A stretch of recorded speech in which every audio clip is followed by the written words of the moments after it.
بسم اللہ الرحمن الرحیم الحمد للہ وکفا وسلام علی عبادہ الذین اصطفیٰ اما بعد۔ حضور نبی کریم خاتم النبیین سرکار دو عالم صلی اللہ علیہ وسلم ہمارے آخری نبی ہیں، اسی طرح آپ صلی اللہ علیہ وسلم کی یہ امت بھی آخری امت ہے۔ جیسے آپ صلی اللہ علیہ وسلم کے بعد کوئی نبی نہیں آئے گا، ایسے ہی اس امت کے بعد بھی کوئی امت نہیں آئے گی۔ حضور نبی کریم خاتم النبیین سرکار دو عالم صلی اللہ علیہ وسلم نے امت کی رہنمائی کے لیے قیامت تک جو احوال پیش ہوں گے دنیا میں، جو فتنے گمراہیاں ہوں گی، ان کے حالات کو بیان فرمایا کہ ان فتنوں سے کیسے بچا جائے اور ان میں جو ہے کیا معاملات اختیار کیے جائیں تاکہ امت مسلمہ پریشانیوں سے بچ سکے۔ آپ صلی اللہ علیہ وسلم نے جو بھی نشانیاں قیامت تک آنے والے حالات کے بارے میں پیشن گوئیاں فرمائیں، وہ آج حرف بحرف پوری ہو رہی ہیں۔ آپ صلی اللہ علیہ وسلم کو اپنی امت کی بہت فکر تھی، اس لیے آپ صلی اللہ علیہ وسلم نے قیامت تک کے آنے والے حالات کو بیان فرمایا۔ جیسا کہ حضرت اسامہ بن زید رضی اللہ تعالیٰ عنہ کہتے ہیں، رسول اکرم صلی اللہ علیہ وسلم مدینہ منورہ کے محلات میں سے ایک محل پر چڑھے اور صحابہ اکرام رضی اللہ تعالیٰ عنہ اجمعین سے پوچھا، جو میں دیکھتا ہوں کیا تم دیکھتے ہو؟ صحابہ رضی اللہ تعالیٰ عنہ اجمعین نے عرض کیا، نہیں۔ آپ صلی اللہ علیہ وسلم نے ارشاد فرمایا، میں فتنوں کو تمہارے گھروں میں بارش کے قطروں کی طرح گرتے ہوئے دیکھ رہا ہوں۔ ایسے ہی حضرت معاویہ رضی اللہ تعالیٰ عنہ کہتے ہیں، میں نے رسول اکرم صلی اللہ علیہ وسلم کو فرماتے ہوئے سنا ہے کہ قیامت کے قریب دنیا میں سوائے مصیبتوں اور فتنوں کے کچھ باقی نہ رہ جائے گا۔ آج ہم دیکھ لیں، امت مسلمہ ہر طرف پریشان ہے۔ فلسطین، عراق، شام، یمن، لیبیا، برما، انڈیا، کشمیر، ہر طرف امت مسلمہ پر ایسے مصیبتوں کے ظلم پہاڑ توڑے جا رہے ہیں کہ ان کا اندازہ جو ہے وہی لوگ کر سکتے ہیں جو اس وقت ان پریشانیوں میں مبتلا ہیں۔ ہر مسلمان جو ہے وہاں پر ان کی عزت، مال، جان، آبرو، کسی چیز کی کوئی حفاظت نہیں، ہر کوئی پریشان ہے۔ آنے والے وقتوں میں یہ فتنے اتنے شدید ہوں گے کہ زندہ لوگ مردوں پر رشک کریں گے اور یہ پریشانیاں، تکلیفیں بڑھتی چلی جائیں گی۔ ان کے لیے آپ صلی اللہ علیہ وسلم نے جو طریقے بتائے ان کو اختیار کرنا ہوگا، ورنہ یہ پریشانیاں اور تکلیفیں جو ہے بڑھتی چلی جائیں گی اور ان میں جو ہے سنبھلنا بہت مشکل ہو جائے گا۔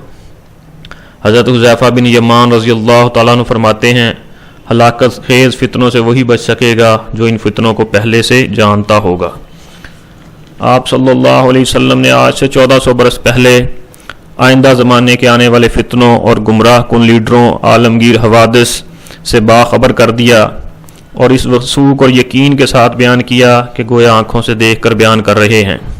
یہ آپ صلی اللہ علیہ وسلم کا وہ علم ہے جو اللہ رب العزت نے آپ صلی اللہ علیہ وسلم کو عطا فرمایا۔ آج کل ہم دیکھتے ہیں کہ نجومی، جوتشی، کاہن ان گنت بے شمار غلط خبریں دیتے رہتے ہیں، مگر آپ صلی اللہ علیہ وسلم کی پیشن گوئی آج تک کوئی غلط ثابت نہیں ہوئی اور نہ ہی کبھی قیامت تک ہوگی۔ یہ ہمارا یقین ہے، جو آپ صلی اللہ علیہ وسلم نے بیان فرما دیا وہ حق اور سچ ہے اور وہ ہو کر رہے گا۔ یہ پیشن گوئیاں آپ صلی اللہ علیہ وسلم کے بے انتہا سمندر علم کا ایک قطرہ ہیں، یعنی خدائی علم کا ایک چھوٹا سا نمونہ ہے۔ حضرت حذیفہ رضی اللہ تعالیٰ عنہ فرماتے ہیں، ایک مرتبہ رسول خدا صلی اللہ علیہ وسلم نے کھڑے ہو کر قیامت تک پیش آنے والی ہر چیز بتا دی، جسے میرے یہ ساتھی حضرات صحابہ اکرام رضی اللہ تعالیٰ عنہ مجمعین جانتے ہیں۔ پھر جس نے یاد رکھا اسے یاد ہیں اور جو بھول گیا سو بھول گیا۔ نیز فرماتے ہیں کہ رسول خدا صلی اللہ علیہ وسلم نے دنیا ختم ہونے تک آنے والے گمراہی کے اس لیڈر کا نام بتا دیا تھا جس کے ساتھی 300 یا اس سے زیادہ ہوں، اور اس کے باپ اور قبیلہ کا نام بھی بتا دیا تھا۔ یہ آپ صلی اللہ علیہ وسلم کی اس امت پر ایک بہت بڑی مہربانی ہے، بہت بڑا اللہ آپ صلی اللہ علیہ وسلم نے اس امت کے ساتھ رحمت والا، عافیت والا معاملہ فرمایا ہے کہ امت جو ہے ان کو پہلے سے جان لے اور پھر ان کے مطابق جو ہے آپ صلی اللہ علیہ وسلم نے طریقے بتائے ہیں اختیار کر کے ان سے بچ سکے، امت پریشان نہ ہو۔ حضرت زبیر بن عدی رضی اللہ تعالیٰ عنہ فرماتے ہیں کہ ہم حضرت انس بن مالک رضی اللہ تعالیٰ عنہ کی خدمت میں حاضر ہوئے اور حجاج کے ظلم کی شکایت کی۔ حضرت انس رضی اللہ تعالیٰ عنہ نے شکایت سن کر فرمایا کہ صبر کرو، معلوم نہیں آگے کیا ہو، کیونکہ کوئی زمانہ بھی تم پر ایسا نہ آئے گا کہ اس کے بعد والا زمانہ اس سے زیادہ برا نہ ہو۔ جب تک تم اپنے رب سے ملاقات نہ کر لو، یعنی مرتے دم تک ایسا نہ ہوگا کہ آنے والا زمانہ پہلے سے اور موجودہ زمانے سے اچھا آ جائے۔ یہ بات میں نے رسول خدا صلی اللہ علیہ وسلم سے خود سنی ہے۔ تو آج ہم لوگ جو ہیں، ہمارے لیے آپ صلی اللہ علیہ وسلم کی زندگی بہترین نمونہ ہے، ہمارا ایمان ہے۔ آپ صلی اللہ علیہ وسلم نے جو طریقے بتائے ہیں انہی میں خیر ہے، انہی میں دنیا آخرت کی عافیت ہے۔ آپ صلی اللہ علیہ وسلم کے ان طریقوں کو سن کر، پڑھ کر اور ان کو سمجھ کر جو ہے ہم لوگ ان حالات سے بچ جائیں جو آگے آنے والے ہیں، اور اپنے آپ کو بھی اور اپنے آگے آنے والی نسلوں کو بھی تیار کریں تاکہ ان حالات میں جو پریشانیاں اور تکلیفیں ہیں ان میں جو ہے ہمیں راستہ نظر آئے اور ہم لوگ کامیاب ہو جائیں۔ اللہ رب العزت میری اور آپ کی ساری امت مسلمہ کی حفاظت فرمائے۔